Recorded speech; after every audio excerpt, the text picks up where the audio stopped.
At my daughter's wedding, as I raised my glass to toast her future, my wife stood and shattered the moment with 6 words: "He's not her real father." The room froze. My daughter's eyes locked onto mine, searching for truth. But when I spoke, I revealed a secret even darker. The ballroom shimmered under the soft glow of chandeliers, a golden light spilling over the polished marble floors. The air carried the scent of roses and aged wine, blending with the quiet hum of whispered conversations. My daughter, Evelyn, stood at the center of it all, radiant in ivory silk, her dark hair cascading over her shoulders in loose waves. She laughed, tipping her head back in a way that made my heart swell pure, untainted joy. Tonight, I was a father watching his little girl take her first steps into forever. I raised my glass, feeling the weight of the years pressed into the lines on my hands. "To my daughter," I began, my voice steady but thick with emotion. "You have been my greatest honor, my greatest joy. And now, as you start this new chapter, know that you will always have." A chair scraped violently against the floor. The sound cleaved through the air like a blade. My wife, Lillian, stood, her face pale but her eyes burning. She hesitated, lips parting as if the words were choking her. Then, she said them anyway. "He's not her real father." The room exhaled in one collective gasp. Silence stretched, thick and suffocating, pressing against my ribs.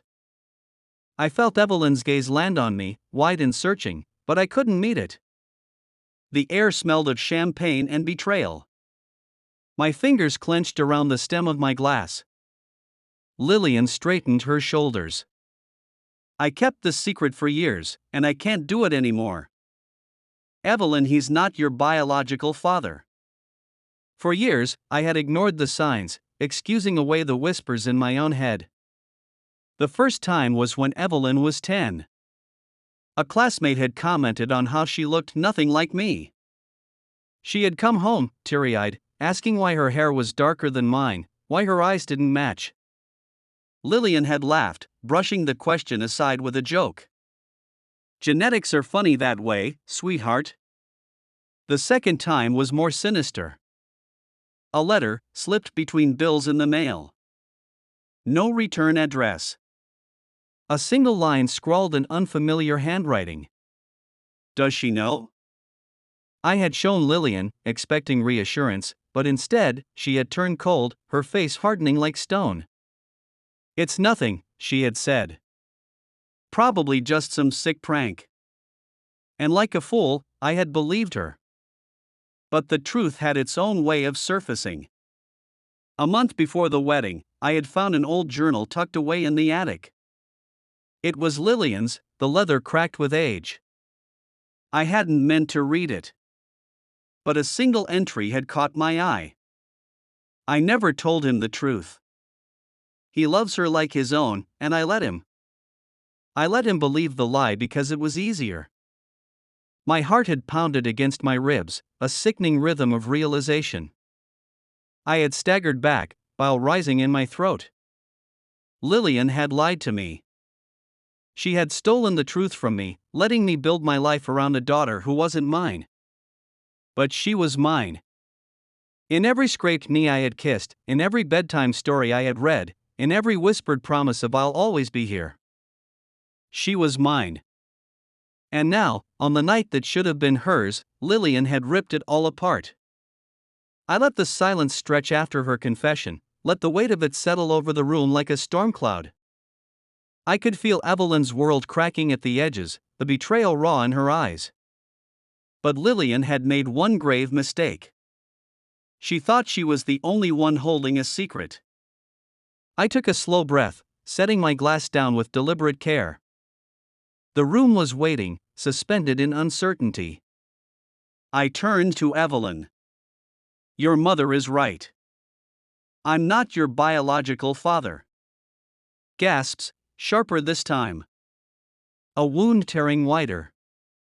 Lillian looked triumphant for a fleeting second until I met her gaze and let my own bombshell drop. "But neither is the man she had an affair with." Lillian's smirk froze. Murmurs rippled through the guests, uncertainty crackling in the air. Evelyn blinked. "What?" I reached into my jacket pocket and pulled out a folded envelope. "I had a DNA test done last month. Not just for me but for him, too." I turned to Lillian, letting the venom seep into my voice. The man you betrayed me with? The man you swore was her father? He's not. Lillian went deathly pale. She opened her mouth, perhaps to deny, perhaps to beg, but she knew. And now, so did everyone else. Evelyn trembled, gripping the edge of the table. You lied to me my whole life? Her voice cracked, a child's wail trapped in a woman's throat. Lillian reached for her. Sweetheart, Evelyn recoiled. Don't touch me. The room held its breath. And then, Evelyn turned. Not to Lillian. To me. She stepped forward, hesitated, then threw her arms around me. I felt her tears against my shoulder, felt the way her body shook with the weight of everything she had lost. But I held her tighter, unyielding. I don't care, she whispered, voice trembling. You're my dad. You've always been my dad. And in that moment, I knew. Blood had never mattered. Love did. Lillian left that night, but she didn't leave with her head high. She left a ghost of herself, the weight of her own deception crushing her. Evelyn and I stayed. We danced, because she refused to let her wedding be a funeral for the life she had known. And when the last guest had gone, and the music had faded, we sat side by side in the empty hall. She laced her fingers through mine. Are you okay? I exhaled. I had lost my wife. I had lost the illusion of the life I thought I had. But I had my daughter. And that was enough. I squeezed her hand. I am now.